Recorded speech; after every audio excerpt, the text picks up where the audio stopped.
activation energy is, as it says, the minimum amount of energy needed by colliding particles to react. And for an exothermic reaction, the reactants have initial potential energy stored in their bonds. We saw that when we were talking about bonds. If we break the bonds, we need energy, and forming bonds releases energy. Again, we learned that in thermodynamics.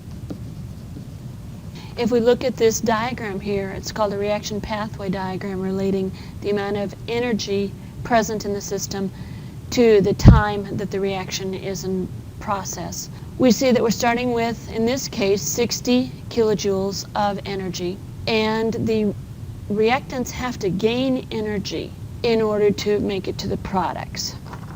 So they have to go over this peak in order to come down and become products. So here are products, here are reactants. This is called the activated complex. Another thing that this diagram can tell us is the amount of energy of our reactants is higher than the amount of energy of our products. So net energy is given off, so this is an exothermic reactions. So when we have the activated complex, the bonds in the particle are distorted. They're stretched, so they require a lot more energy to hold them together. If the particles in the reaction can overcome this energy, if they have that minimum amount of energy plus a little bit more, then they can slide down on the right side of this curve and we get products formed. And again, since the products have less energy than the reactants, this is an exothermic reaction. If the kinetic energy is too small for the particles when they collide, then there's not enough energy to get over the activation energy bump. Molecules are going to slide back down to the reactant side, and so no reaction occurs. So at a particular temperature, only a certain number of molecules are going to have enough energy to overcome the activation energy. So we're again looking at a chart similar to what we did when we were looking at kinetic molecular theory. Essentially, this is where this comes from. And so there's some minimum energy, just like there was some minimum escape energy that the particles need in order to continue on their way.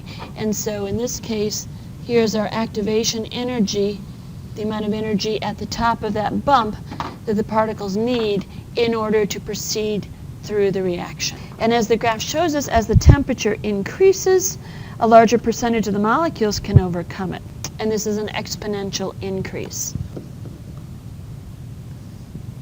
So the number of collisions with sufficient activation energy, and again, E sub A is activation energy, is equal to the total number of collisions times some correction factor.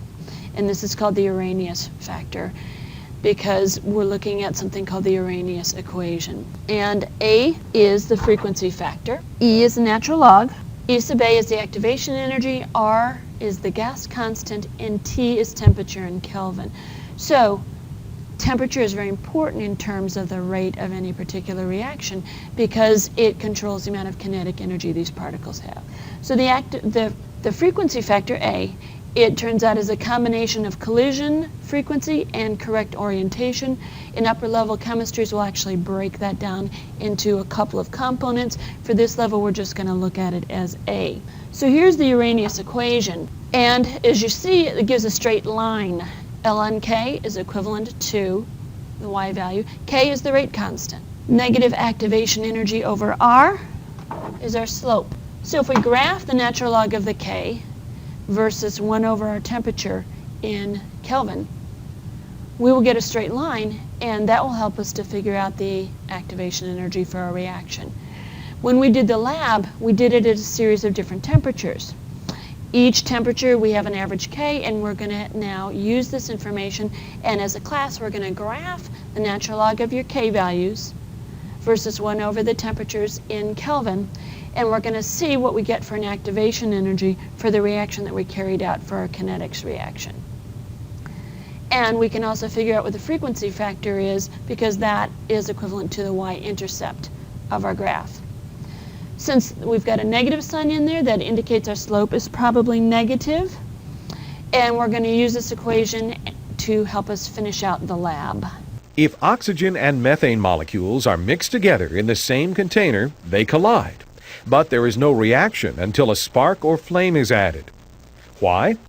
To react, the molecules must collide with sufficient energy to break the oxygen-oxygen bonds and carbon-hydrogen bonds so new bonds can form. The additional energy needed to break existing bonds and start the reaction is called activation energy. An energy diagram can help show these energy changes.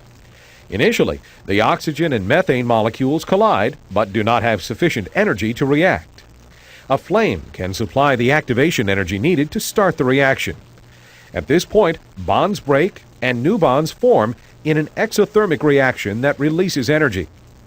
The energy released supplies the activation energy for other molecules to react, and the mixture explodes.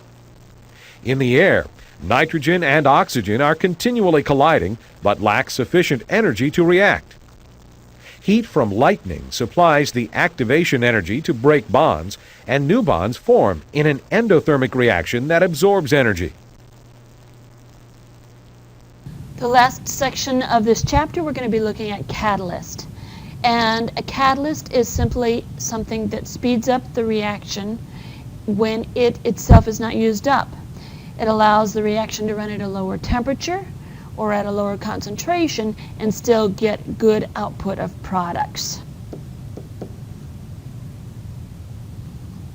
The catalyst lowers the activation energy of a reaction, so that allows the whole reaction to run more quickly. If my activation energy is smaller, it doesn't take as much energy to get over that energy bump. If we look at the graph, energy on the vertical axis, time on the horizontal axis, we have in the blue line an uncatalyzed reaction. So both reactions start at the same place.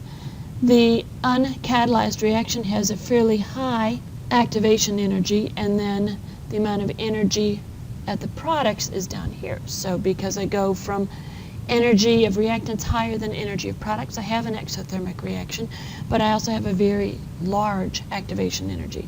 I throw in a catalyst and it lowers the activation energy. It's now here. I start at the same energy amount, but I don't have to add as much energy to overcome the activation energy requirement, and so it's much easier for the reaction to proceed.